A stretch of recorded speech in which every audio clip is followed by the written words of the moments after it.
Hi అండి. Good evening అందరికీ. ఒక చిన్న విషయం అండి. నేను మొన్న బస్సులో వెళ్ళేటప్పుడు బస్సు సెక్రటరేట్ నుంచి వెళ్తుందనమాట. వెళ్తుంటే నా వెనక సీట్‌లో ఇద్దరు విలేజ్ వాళ్ళు కూర్చున్నారు. కూర్చుంటే దానిలో ఒక అతను అతని పక్కన కూర్చున్న ఆమెకి చెప్తున్నాడనమాట. అది అసెంబ్లీ అని చెప్పేసి సెక్రటరేట్‌ని చూయించి చెప్తున్నాడు.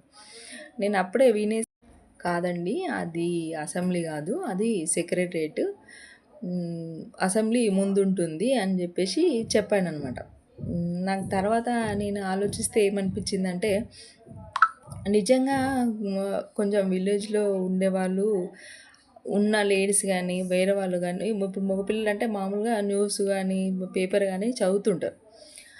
కంప్లీట్‌గా ఆడపిల్లలు అంటే ఆ విలేజ్‌లో ఉండే ఎవరైతే మహిళలు ఉంటారో వాళ్ళకి ఏం తెలీదు. పాపం వాళ్ళు చెప్తే గాని ఇది ఇట్లా అంట అని చెప్తే గాని వాళ్ళకి తెలీదు. వాళ్ళకంత సమయం ఉండదు. తెలుసుకోవాలంత సమయం ఉండదు.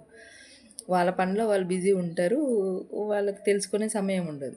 కాబట్టి నాకు అనిపించింది అప్పుడు కొద్దిగా విలేజ్‌లో ఉండే ఆడవాళ్ళకి గూడా అప్పుడప్పుడు కొంచెం అంటే మన మన పాలిటిక్స్ గురించి వాళ్ళ లోపల కూడా అవగాహన తీసుకొస్తే బాగుంటుంది.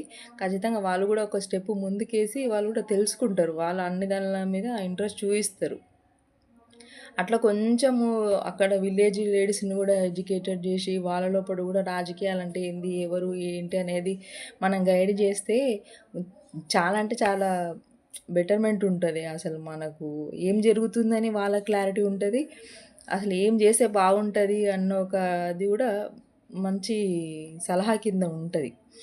ఖచ్చితంగా అందరూ చేయాల్సిన పని. కొంచెం ఇంట్లోనూ ప్రతి ఇంట్లో ఎవరో ఒకరు ఉంటారు చదువుకునే వాళ్ళు.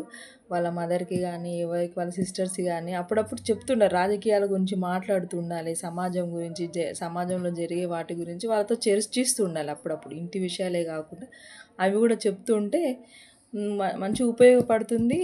వాళ్ళకి గూడా ఒక కొత్త విషయం తెలుసుకున్నట్టు ఉంటుంది. వాళ్ళు కూడా తెలుసుకుంటారని అట్లా చేస్తే బావుంటది. ట్రై చేయండి అందరూ. అందరికీ అందరం ఒకరితో ఒకరింది కమ్యూనికేషన్ అనేది మాటల ద్వారానే తెలుసుకునేది ఉంటుంది. బావుంటది.